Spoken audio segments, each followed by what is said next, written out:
This week on Retirement Elevated, Sean, we're going to take the opposite track, I suppose, of our prior show where we talked about, retired age and able to, but still clocking in, right? So this time we're going to talk about retiring early. Millions want to. A lot of people certainly want to. Are you ready to find out if you can, right? So most of the people that retire today, I mean, oddly enough, 65 is still kind of the target age. It's just been kind of ingrained to us, probably because of Medicare, right? But certainly a lot of research is showing that 62 is also very popular, but it's not always by choice, right? So here's the setup, Sean. Let me kind of read this to you. We'll post a link to the studies that came out. 3 different studies came out this year by Allianz, EBRI, and the Society of Actuaries, which sounds like an exciting time. Each one of those found that the same basic angle, somewhere between 42%, Sean, and 59% of retirees leave the workforce sooner than they planned. Not by a little either. On average, if the average age is 65 where they expect to retire, they're leaving it closer to 62. So a full 3 years ahead of time. And again, not because you necessarily are choosing to, right? So this is probably something you guys have to tackle and deal with when somebody comes in and they're like, maybe they've worked with you and that you've built a plan for 65 or 67 or whatever, and something happens, right? So what do you guys do when a 3-year gap kind of shows up and they've got to get out earlier, maybe medically or whatever? How do you guys work that? Well, in a lot of cases, this is a pretty fun exercise for us because we always plan, hey, I'm going to retire at 67 and that's when I'm going to stop working and that's my retirement goal date. Right. The ideal date. Yeah, but in a lot of cases, we'll also look at, what's the early date look like? Okay. So you kind of build in that contingency? Yeah, not necessarily not that you have to, but let's say, right. What happens if you're 63 right now? What happens if you retired at 65? Because this is a big concern for a lot of people. Sure. Yeah. So it's really easy for us to say, well, what happens if we had to retire at 65 or 64. Yeah. And it doesn't mean that we're going to put plans in motion for you to retire that early. What it means that we want to make sure that we understand, is your plan going to be successful based on a 3-year or a 2-year early forced retirement date. Right. Whether it's the job, whether it's a medical diagnosis, whatever, right? I mean, certainly it could come out of nowhere. And so having some of those contingency plans is obviously a great idea. And clearly this is no brainer here, Sean. I mean, it's kind of a duh thing, but the research found that obviously this breaks down differently by income. Higher income earners are less likely to be affected by this. Again, kind of a no-brainer. You've got more resources. Lower earners are more likely forced out. And so, obviously if people, they don't know necessarily, I guess some people would say, yeah, I'm a high earner. Some might say, I don't know, I guess I'm doing average. So I think building that plan and that math kind of helps them see, okay, this is where I fall. We could be okay should we have to retire early, or no, we're going to have to come up with something else. Yeah, I mean, it's all about solving the math problem, right? Like if I'm planning to work another 7 years, but it's cut short and I only get 4 years or I get 3 years or whatever it may be. Right. What does my math problem look like? And do I have the assets to accomplish what I need, or do I just go ahead and still retire, but then work part-time to supplement for a period of time, knowing that my source of income from, Social Security or pensions or whatever are X. Right. I've got this need. I have maybe let's say I've got a $20,000 a year income gap, but I'm not ready to use my own money. Well, could I make $20,000 doing something else? Right. Yeah, and then lifestyle change, which obviously is what people don't want to have happen. Right. But if you do, at least you kind of can see some of this stuff laid out. Yeah. Okay. If someone came to you today, Sean, let's say you were having an interview later today with a potential client, whether it's a new client or an existing client, and said, "Hey, something's happened. I've got to retire 3 years earlier." How do you kind of back into that conversation? Do you kind of say, "Okay, let's take a look at what we've got now," and then kind of build from there, or how do you guys work that? So, if they were a current client of ours, we just adjust their plan to see what changes we need to make. So, because you've got all that data, right? Yeah, we move retirement up early.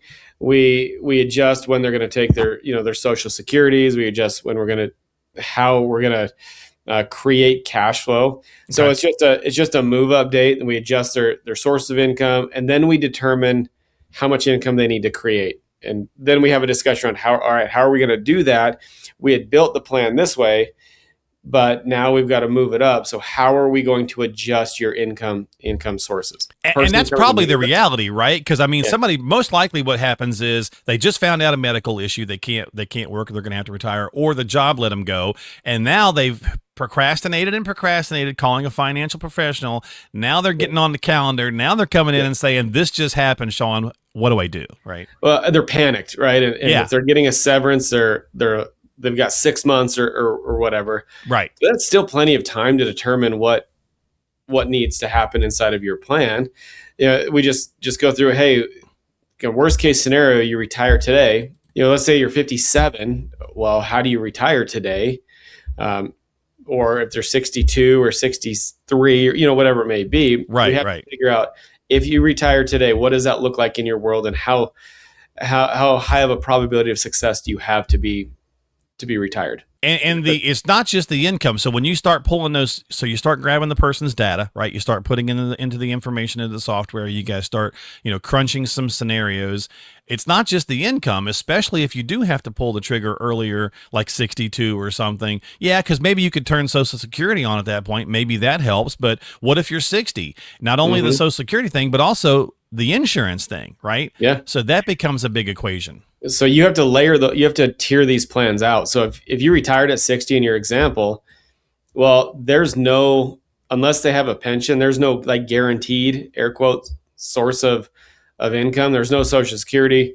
There's nothing coming in. So they, in most cases, have to use their own assets. Yeah, it's all assets, right? And then you tier that up to the point of when does Social Security kick in, which makes the most sense for the individual or the family. And after that point, then you tier it to 65, which Medicare kicks in. And then you tier it out to whatever the required minimum distribution age is, 73 to 75. So you've got multiple tiers inside of the plan. In my opinion, the best way to do it is to segment certain dollars for certain goals, and put a purpose to every single dollar that you have. So the money that you use from 60 to Social Security age is a pot of money. Social Security age to, required minimum distribution age or whatever is a pot of money.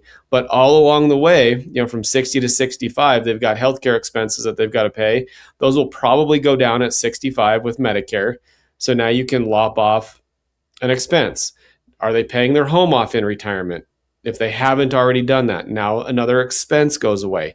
So you can start to adjust income sources based off expenses that leave. Yeah. But then there might be expenses that come up. Hey, we want to spend 20 grand a year traveling. Okay. Well, let's figure out how and when to do that the best for your plan. Yeah. And usually that's also a big panic piece. You're like, well, now I've had to retire early. Now I've got these issues. We're cutting out all this frivolous stuff. There's no travel. We're not doing anything. We're going to just live in the house and be hermits. And hopefully that's not the case, right? But again, going through different scenarios and stress testing different things allows you to see, okay, this is a catastrophe, or okay, it's not as bad as I thought, right? So you've got to get that data in there, Sean. And I know it sounds like a broken record, but it's hilarious that we sometimes as humans, like, we really do have to be hit over the head with a hammer to like see the obvious, right? You know, it's like once you do it, because we're like, I'm not going to do it. I'm not going to do it. I'm not going to do it. And then, because it's like you just fear whatever it is that you fear, and then you go do it, and you're like, okay, that wasn't so bad after all. We did an introduction call the other day with a gentleman. He's like, Sean, my neighbor said that I should talk to you. I've never talked to an advisor because I don't trust any of the advisors that I've ever talked to. I'm like, okay, like I totally get it, because there's there's a lot of bad stories, yeah, and there's a lot of great advisors out there, but there's also some that probably aren't as good, Well, the funny, that's like anything in life. Like 99% of advisors are out there doing a good job, right? It's the 1%. I mean, it's like, these are lessons that we were taught in elementary school, right? It's the one bad apple spoils the bunch, right? Yeah. And once you have a conversation, and my conversation is the same every time. It's here is the process to help you make decisions, regardless of if you work with us or not. Yeah. So here's the process that we're going to take you through. Here's what we'll commit to. Here's what we'll do. Here's what we won't do. And it's up to you to decide, do you want to continue through the steps as we go? And if you do, great. If you don't, and we find out that your plan's in great shape, that's okay too. Sure. Yeah. And do you like our style? Do you like our delivery? Do you like our communication? Right. I mean, it's just like finding a doctor. It's just like finding a lot of different things in life. Go talk to one or two or three, find the one that feels right for you. Obviously, do some vetting, make sure they're properly licensed and all that good stuff. But, find the right fit for you, because we're all one, blood test or, diagnosis or maybe a job issue away from finding ourselves in a possible position like, oh, no, I've got to retire early. Can I? So if you need some help with that, reach out to Sean and his team. They're here to help you with that. Go to elevatemyretirement.com. We've got links down in the show descriptions of each and every episode. So if you're catching a podcast episode, and you want to learn more, or you want to get some time on the calendar and you think, hey, now's the time I'm going to actually do it, just click on the link, get onto the calendar, have a conversation for yourself. We also have the number on the screen, but if you're listening on audio form, it's 810-639-0095, 810-639-0095. 0095. Get started today. Have a conversation. Do something for yourself and your retirement with Sean and the team. And buddy, thanks for hanging out and breaking it down, man. I always appreciate it. Yeah, it's always great to see you. See you next time, my friend, right here on Retirement Elevated. Don't forget to subscribe to us on Apple, Spotify, and of course YouTube, so you catch new episodes when they come out and see our smiling faces. And we'll catch you next time here on the program. Thanks so much. This podcast has been prepared for educational and marketing purposes only. The information in this video is general in nature, does not constitute personalized investment advice, and does not provide a complete analysis of the subjects discussed. All investments involve risk, and different types of investments involve varying degrees of risk. There can be no assurance that any specific investment strategy will be profitable or suitable to you. Additionally, although information presented in this podcast is believed to be factual and up to date, we do not guarantee its accuracy. You should consult an attorney or tax professional regarding your specific legal or tax situation, and should consult a professional advisor before implementing any of the strategies mentioned in this video. Investment advisory services are offered through Elevated Capital Advisors LLC, an SEC-registered investment advisor affiliated with Elevated Retirement Group LLC. Registration as an investment advisor does not constitute an endorsement of Elevated Capital Advisors LLC by securities regulators, nor does it indicate that the firm has attained a particular level of skill or ability. Insurance advice and products may be offered by a third-party insurance producer, which may be affiliated with Elevated Retirement Group LLC and Elevated Capital Advisors LLC. Walter Storholt, Mark Killian, and Third Wheel Media LLC are not clients of Elevated Capital Advisors. They receive cash compensation for their assistance in preparing and hosting this podcast, and for providing the endorsement contained in this podcast. Because Walter, Mark, and Third Wheel Media are compensated in connection with this podcast, they have a material conflict of interest in providing their endorsement.